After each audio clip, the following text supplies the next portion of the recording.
2020 foi um ano de muita aprovação, muito desafio.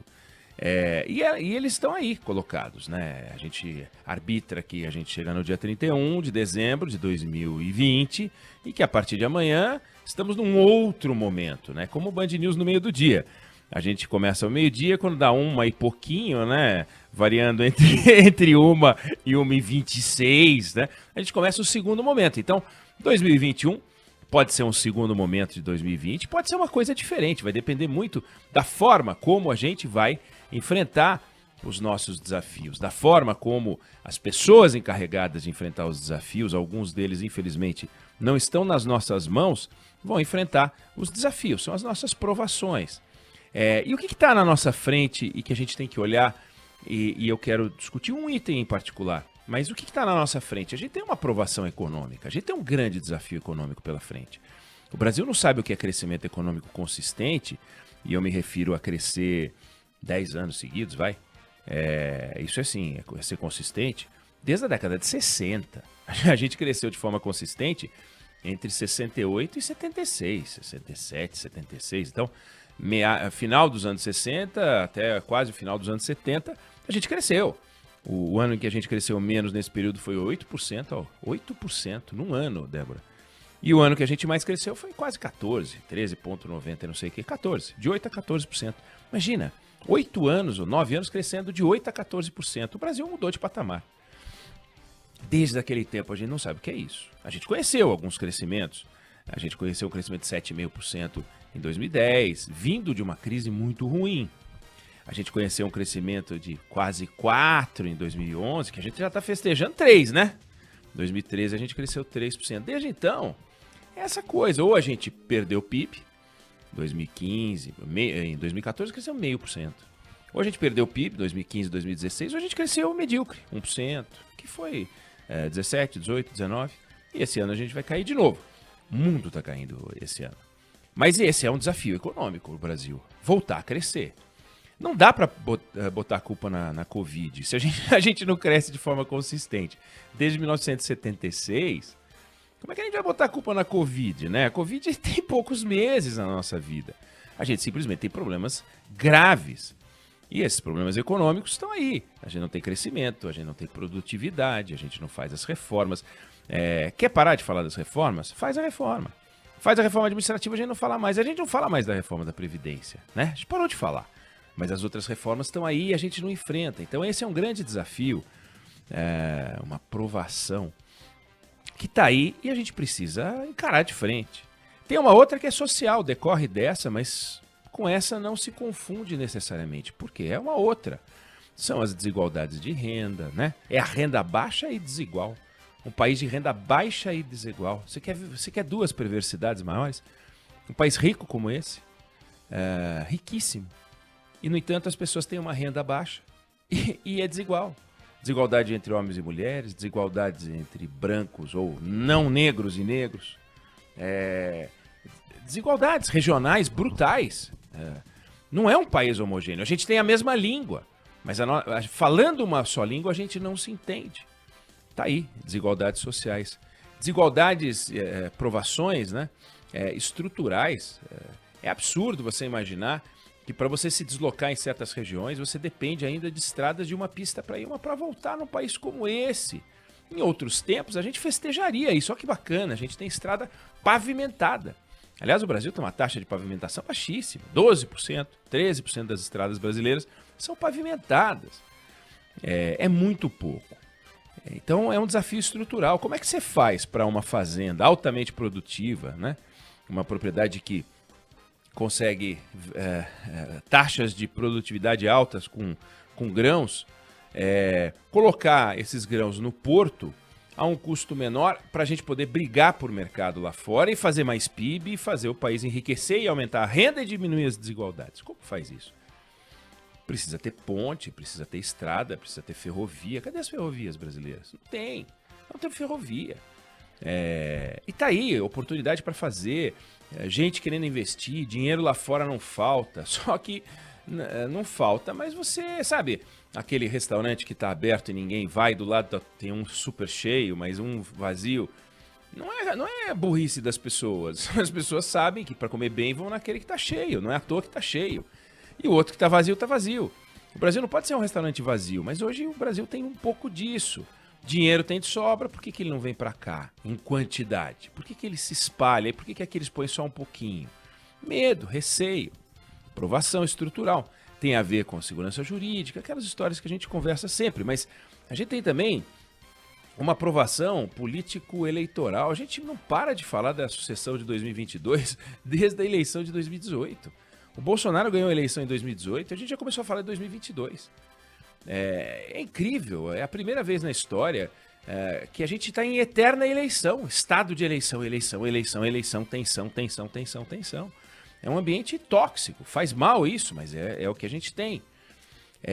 A gente tem uma aprovação institucional, os poderes vão variando. Tem hora que o Supremo está super institucional, zelando pelo bem-estar do brasileiro, tem hora que ele faz coisas que são horrorosas, né? Feias. Isso vale para o Executivo, isso vale para o Legislativo. Tem hora que o Legislativo, ao vetar uma medida, ao derrubar o veto do presidente da República, está salvando a economia brasileira. Tem horas em que é preciso contar com o veto do presidente. Então, é um negócio complicado.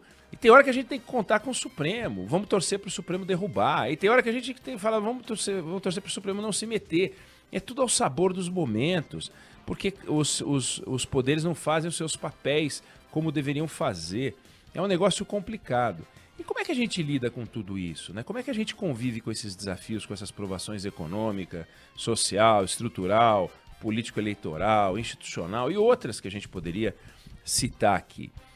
Tem uma única coisa que a gente não pode parar de fazer, porque se a gente parar de fazer, a gente não vai entender esse cenário, que é apostar na informação, que é apostar em se informar, que é apostar em buscar as fontes confiáveis de informação.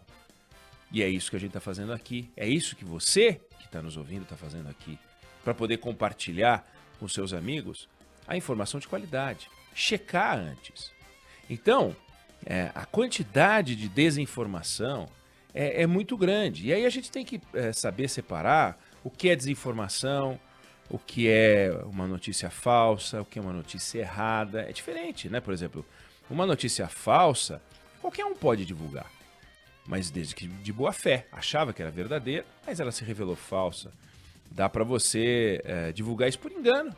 E acontece. Uma informação errada, por exemplo, pode ser corrigida, né? Um boato. Isso aí não passa de boato. Tá, mas o boato pode ser verdadeiro. É só que você não checou, mas pode ser verdadeiro. A informação falsa, a informação errada, a informação, o boato, eles não são o nosso grande problema. O nosso grande problema são as fake news. Porque a fake news é uma fraude. A fake news é uma notícia fabricada. O objetivo é enganar. Não é um erro. Não, isso aí não é verdade, não. Isso é uma fake news. Não, não é assim, não. A fake news tem por objetivo juntar, entre aspas, fatos, construir uma narrativa com o único propósito de levar as pessoas a se comportar de uma determinada maneira ou pensar algo sobre outra pessoa. Por isso que a gente precisa se guiar por fontes confiáveis. Né? Quando você pega, por exemplo, a informação divulgada, por incrível que pareça, por médicos até, de que 6 pessoas que tomaram a vacina da Pfizer morreram. Depois falaram que não são 6, 2 pessoas morreram. Aí você vai ver o que foi. Uma tomou na fase de ensaios a vacina e morreu 62 dias depois, de algo que não tem nada a ver com a vacina. O outro teve arteriosclerose, algo que não tem nada a ver com a vacina. Aí disseram, não, eles tomaram a vacina da Pfizer e morreram. Podia dizer, eles tomaram um suco de goiaba e morreram. Podia dizer, eles usaram shampoo e morreram. Porque eles fizeram essas coisas todas. Usaram uma toalha que foi lavada com amaciante de roupa da marca tal e morreram. Né? Tocaram numa maçaneta de metal revestida com um produto que dá uma cromeada e assim eles morreram. Né? Usaram o carro que usava uma determinada marca de gasolina e morreram. Eles tinham em comum isso tudo, e também a vacina. É uma bobagem, é uma mentira, mas é uma mentira que tem por propósito jogar as pessoas contra a vacina. Chama atenção para isso, e uso esse caso que é muito atual, porque isso está sendo espalhado pelas redes, e não é porque as pessoas são contra a Pfizer, essas que espalham são contra a vacina, porque a vacina, ela escora um discurso científico, e essas pessoas querem entrar num discurso da bruxaria, o mesmo discurso da cloroquina, sabe, o mesmo discurso do vermífugo lá, que o ministro astronauta disse que ia resolver o problema, e não resolve o problema porque é mentira, não tem como resolver o problema a não ser tomando os remédios adequados para amenizar os efeitos, e a cloroquina não serve para coisa nenhuma. Então, a gente tem que lidar com os fatos e a gente tem que olhar para esses nossos desafios. Se a gente não entender o tamanho da aprovação econômica, social, político-institucional, estrutural, etc., a gente não vai conseguir sair desse atoleiro. E para isso, volto a dizer, informação de qualidade. Sabe? A Band News FM se preocupa em fazer isso. Não é que a gente produza informação, a gente transporta informação. Nós somos transportadores de informação. A gente não fabrica informação. Quem fabrica informação são os caras da fake news. Eles fabricam informação, um embuste, né? O que a gente faz é buscar a notícia onde ela está e traduzir, não porque vem em outro idioma, mas entender, aprofundar, costurar, para que você consiga tirar a sua própria conclusão. Eu não quero que você fique com a minha conclusão. Eu quero que você fique com a sua conclusão. Eu não quero que você concorde comigo. Eu quero que apenas que as coisas que eu digo ajudem você a pensar e até discordar de mim. Olha, eu pensei no que você falou, foi bom aquele ponto, mas você não está certo, você está errado. Não tem problema. Mas é você que chegou a essa conclusão. E chegar às suas conclusões e não comprar as conclusões dos outros é que é importante. Porque só uma sociedade que pensa, o Pensa Brasil, né, que a gente fala e usa aqui, só uma sociedade que pensa, que questiona, que não se deixa guiar por ninguém, que tem condições de sair do atoleiro. Porque essa sociedade que pensa, esse pensamento é resultado das reflexões individuais de cada um. E as reflexões individuais de cada um vão produzir as respostas individuais e, portanto, vão te dar os caminhos para você resolver os seus desafios. E quando cada um de nós conseguir atacar os seus próprios desafios, o conjunto vai estar solucionado.